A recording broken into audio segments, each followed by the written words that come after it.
Yes, thank you, Madam Acting Deputy President. Last week I met a remarkable and brave woman. Her name is Lorena Pizarro. For many years, Lorena has travelled the world seeking answers and justice about crimes that are unthinkable for those of us who've never lived in a country that has been riven by warfare or internal conflict. Lorena is the president of the Association of Relatives of the Detained and Disappeared in Chile. She's seeking answers about disappearances and torture. She attended my Parliament House office with members of the National Campaign for Truth and Justice in Chile. Lorena Pizarro was 7 when General Augusto Pinochet launched a military coup against his Chilean president, Salvador Allende. The coup followed a period of unrest against the socialist president, fomented by the United States government. The military abolished the civilian government and established a junta that brutally repressed left-wing political activity, both domestically and abroad. The United States government, which had worked to create the conditions for the coup, promptly recognised the junta government and supported it in consolidating power, and that period lasted for 17 long years. As a child, Lorena Pizarro saw her home raided and 4 of her uncles detained. Her family was forced to move constantly because both of her parents were being hunted by the military. In December 1976, when she was 10 years old, her father was kidnapped and disappeared into thin air. She never saw him again. He was a living, breathing, relatively young man, intelligent, with hopes and ambitions, and she loved him. He was her dad, and she never saw him again or knew what had happened to him. And since that time, Lorena has searched for her father. Well, really, she hasn't. She knows she will never see him again, but she's searching for the truth about what happened to him. And more importantly, she's searching for a form of justice for herself and for the many, many others whose family members disappeared, so that it will never happen again. Lorena is in Australia to lobby the Australian government and gain support from Australians from all walks of life for the extradition of a woman called Adriana Rivas, who lives in Sydney. There are serious allegations that Ms Rivas was intimately involved in horrific crimes 40 years ago in support of the actions of the military dictator Pinochet during Chile's coup from 1973 to 1990.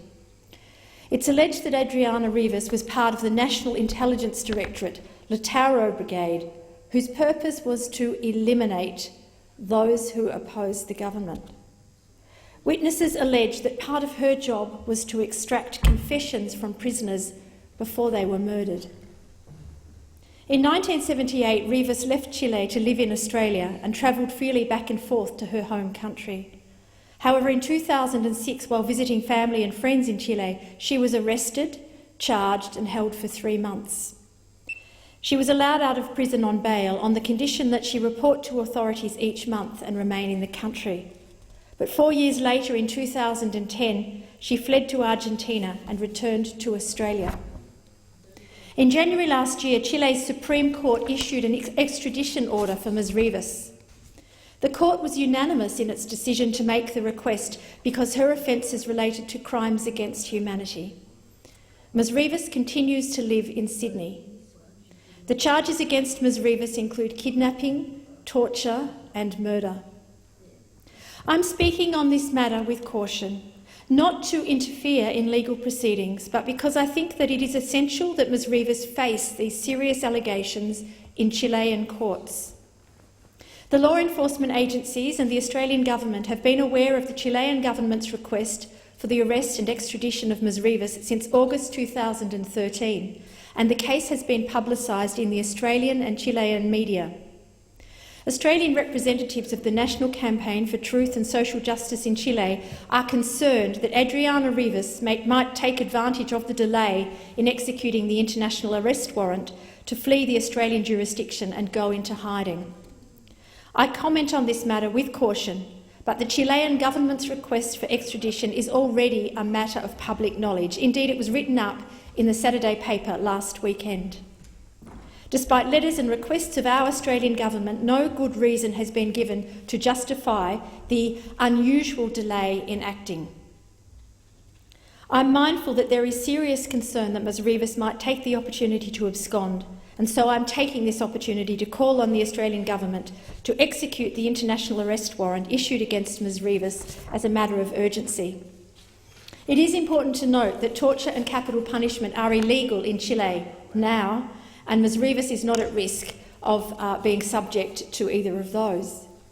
Officially, Chile has made 2 extradition requests for Ms Rivas.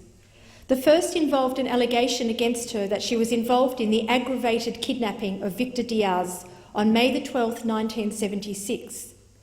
The second came as a result of Ms Rivas's alleged involvement in kidnapping and torture of 7 Chilean citizens, 6 men and 1 woman.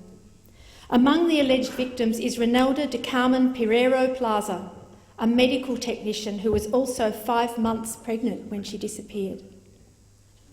A report by the Chilean National Commission on Truth and Reconciliation states that since the day of her arrest, nothing is known about the fate or whereabouts of Renelda or the child she was expecting. Another alleged victim of Ms Rivas is Fernando Ortiz, a prominent professor from the University of Chile. His daughter, Estela Ortiz, told ABC's Foreign Correspondent program in 2014 that she believes, and I quote, "Adriana Rivas has to face justice. I think it's the only way for her to live relatively in peace. I believe she has to testify like any other Chilean." Meanwhile, Australian Government Justice Minister Michael Keenan has been sitting on this decision for over a year now, while the families and friends of those who were tortured and disappeared by the Pinochet regime are forced to wait for justice. Having met Lorena and seen her anguish, I can understand why families of the disappeared so desperately want those who were responsible to be held to account. These are just a few of the countless stories of the thousands of families who saw family members disappeared during the Pinochet's 17 years of rule. For those of you who might be hearing this and are interested in following this up, there's a very moving song that was written by Sting called "They Dance Alone." It captures the heartbreaking anguish and loneliness of the women who dance alone in memory of the men and their sons who were disappeared during that time, never knowing what happened to them and left alone to mourn and seek justice. Lorena Pizarro doesn't understand why Australia has taken so long to grant Chile's extradition request, and I must say neither do I.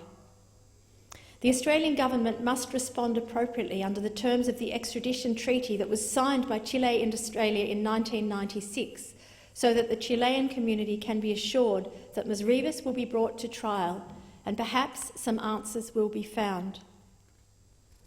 These are serious allegations that Adriana Rivas was intimately involved in the horrific actions of the Pinochet regime, and she must face these allegations in a Chilean court. In Australia, we say that torture is never, ever justified. I urge the Australian government to uphold this strong belief on the part of the Australian community and to act urgently in regard to this case.